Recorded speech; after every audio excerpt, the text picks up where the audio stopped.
Once you find yourself in conflict with a narcissist, it's a virtual guarantee they're going to start playing head games with you. That's why I put together a new course. It's very extensive called Anger Games. I'm going to teach you how to manage anger and conflict with a narcissist. There's a link below that's going to show you how to register, and I hope that you find it to be very insightful.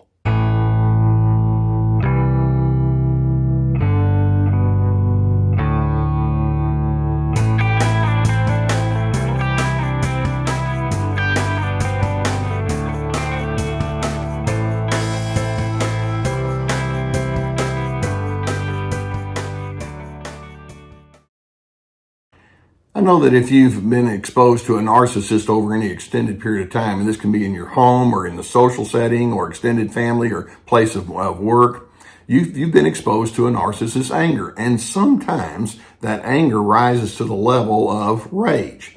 And they can be so overwhelming and dominant, and it can be scary at times.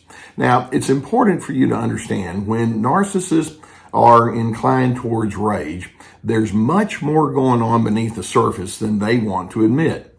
First and foremost, when they rage, they're illustrating that they're handicapped by psychological ineptitude. It's their way of saying, life confuses me. I don't really have the skill set to draw upon.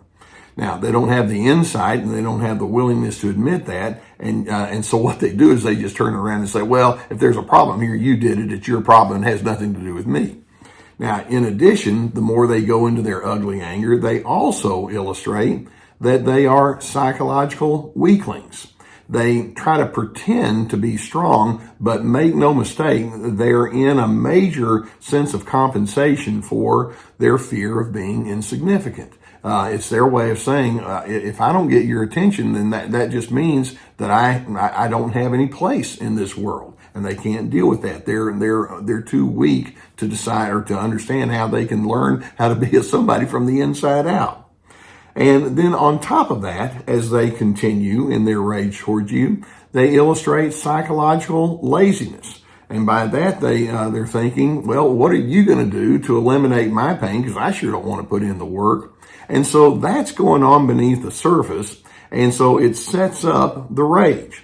Now, when narcissists go into their rageful anger, there's actually a twofold element that's a part of it. One is the outward, obvious form of rage, where they go into this passionate, uncontrollable sense of accusation and threats and harshness and meanness, and they leave no room for any kind of ambiguity to let you know how upset they are, and they can be very forceful and mean and threatening in the way that they do it. That's the first way that that's the first pattern that's a part of it.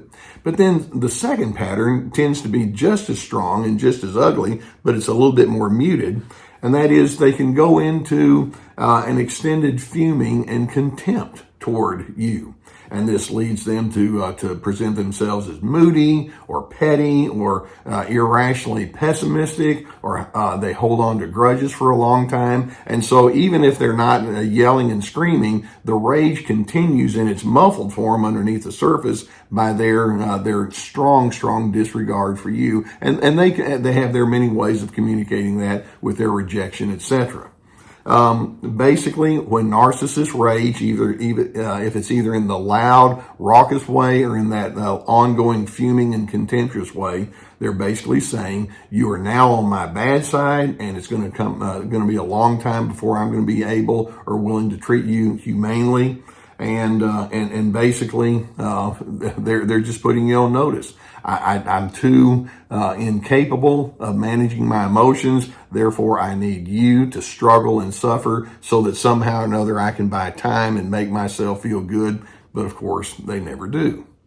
Now, taking this notion that says there's more going on beneath the surface than what they're willing to admit, let's dive even a little bit more deeply.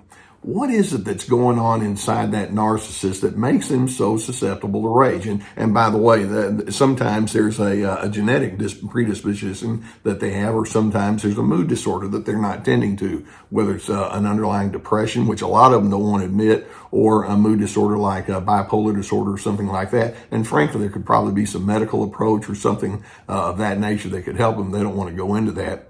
But beyond that, what else can feed into this pattern that they have, this twofold pattern? Well, first and foremost, and this will come as a little surprise to any of you, in my therapy practice, I found that when a person as an adult is raging, there's a very high likelihood that it was modeled to them in their early years. It's like somebody in their world, whether it was a parent or an extended family member or people inside their community, someone said, here's what you do when things don't go well. And they just they blow out loud, and then they were probably on the receiving end of a lot of those blowouts. And so it's like, well, I guess that's the way to do it. And so without any kind of thinking or insight, they just perpetuate what they didn't like from their past. Beyond that, these individuals are fear-based. They have a strong, and when I say strong, a strong fear, perhaps even as we can even say they have a terror of being a nobody. How many times have they even said something like, are you just going to ignore me? Or I can't let that happen. You're not going to treat me the way that I don't want to be treated. But they interpret your lack of coordination with them as strong rejection. And it's like, no, I can't handle that. That means that I'm a nobody and I can't figure out what to do. They have an extremely fragile ego. They have little to draw upon, little strength to draw upon. On top of that, part of the reason that they're susceptible towards their rage is they have a distorted understanding of the word influence. They think that influence means if you pound someone into submission, then that means you win, and they have no future thinking. When I say that, it's like they don't think, where's this headed? Is this going to lead to something good in our near and far future? Because you find that when people have this problem of the twofold rage, they have a long history of broken relationships. You're going to be the next one. But they think that they're being influential in the moment when in fact all they're doing is chasing people off. Now, I mentioned that they have an attitude of entitlement, but I want you to understand that entitlement is actually an extension of their sense of codependence. What they're thinking is, I have to have you to prop up my well-being, and so I'm entitled to that. You need to give me, feed me. But it's their way of saying the only way that I'm going to be somebody is and have emotional stability is if you provide it for me. And so they put themselves in a dependent position, which is why they have such a vested interest in forcing you into being what they need you to be, because they don't have anything to draw upon. And so again, that's an insight that they don't really pick up on. In addition, somewhere along the line, they picked up the notion that says the way to find peace, the way to find contentment is through dominance and control, which is why they don't have peace and contentment, because that's not the path you take if you're going to get there. You don't dominate people and say, now I feel at peace. You may have a lot of ingredients or fallout from dominance and control, but peace and contentment is not going to be any part of that. On top of that, somewhere in their life, it just never did occur to them when differences or conflicts come up that they might be able to learn from someone else. Like they don't have enough empathy that's been developed. Chances are they were not on the receiving end of much empathy. It's a skill that they did not learn. They're too competitive. They're too busy trying to jockey for the high position, which puts you in the low position. So empathy is non-existent. And then in addition, one of the reasons they stay stuck in their rage and anger is they've picked up on the false notion that says if they take responsibility for their own problems, then that equates to them being a loser. Because you see, they have to say, well, I made a mistake. And to them, that means, well, then you're a nobody. Again, going back to that. And as a result, they can't and they won't be able to say, I blew it or I made a mistake. In the end, you can see that people who are narcissists, who are prone towards their rage in this twofold way of the loud, raucous anger, and then the ongoing simmering, contempt and sense of irrationality. These are individuals who show a profound lack of judgment with respect to what the good life is. That being the case, remind yourself, if you're connected with this person, it's not going to end well. You're in the presence of an emotionally and psychologically a stunted person. Developmentally, they've not grown up yet.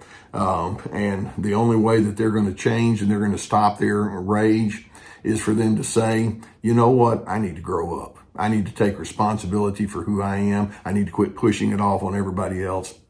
What are the odds of that happening? Is that going to be very likely with that person you deal with? That being the case, I'm hoping you can recognize my contact, my interaction with a person such as this, even if it's kind of in a neutral place, needs to be as minimal as we can possibly make it. And by the way, if that rage turns into violence, I hope that you'll be willing to set up stipulations. Don't hide it. Don't carry their shame because they're trying to put it onto you. Let people know that you're in trouble or that there's something wrong going on there. Establish consequences, and then get the heck out of Dodge if that's what is necessary. These individuals don't have the psychological maturity to stay in relationships for any long period of time, and as a result, they don't have any sense of mutuality. Now, here on Team Healthy, I'm hoping that you can join me in saying, the rage that these individuals have is little more than a raw reaction, but healthy individuals make healthy decisions. We make choices, but they're not grounded enough in reality. Therefore, it would be foolhardy for you to seek collaboration with someone who's not grounded in reality. Keep in mind, psychological ineptitude, psychological weakling, psychological laziness, that's what you're dealing with. Now, I hope the videos like this can give you some good awareness of what you're up against. If you haven't already hit that subscribe button, I would encourage you to do so. And we're going to keep more videos coming at you. Hit that notification bell when you subscribe as well. And I'm so pleased that you allow me to be on the journey with you. Now, many of you may decide, you know what, I could use some help as I'm trying to get through something like this. I've been sponsored for years by the people at BetterHelp.com. It's an entire team of licensed professional therapists. You can go to the link that's below this video and it will get you started with that. You'll answer a few questions and then you can select a therapist that could assist you. And it can be so helpful for someone to say, let's break this down. Let's understand who you are, what you're dealing with, and what we can draw from the inside of you so that you can be your best version of yourself. Please get the help as it's warranted. Now, as I've retired from my therapy practice, I've continued on, obviously, with the videos, but also I've put together some classes, online courses, and each one is very extensive. Each course has at least 25 teaching videos, and each video has handouts and guided questions. We have the class that's called Anger Games, how not to get sucked into their anger that's so common. And also we have This Is Me, about establishing your boundaries. In addition, we have Free to Be, finding yourself despite their controlling tendencies, Ready, Set, Connect, about healthy relationships. And then on top of it, if you go into my website, we also have access to my webinars, which are 90-minute presentations, and they're very popular and they're very extensive there in its own right, quite different from the courses, along with access to my podcast, articles, and my books, etc. So lots of resources. When you're dealing with a raging twofold narcissist, when they go into rage, it's twofold with a loud and then the ongoing contempt. Just know that you're dealing with somebody who just can't get their act together. And that being the case, I'm hoping you can see it for what it is, and then you can decide, I don't have any business being connected to that person. And instead, you can decide, I'm going to learn from what they can't learn, and I'm going to commit myself to decency. No, here on Team Healthy, we stand for dignity, respect, and civility. I'm committing myself to that so that I can be the person of peace that they're not going to be. I so hope that you can find your peace.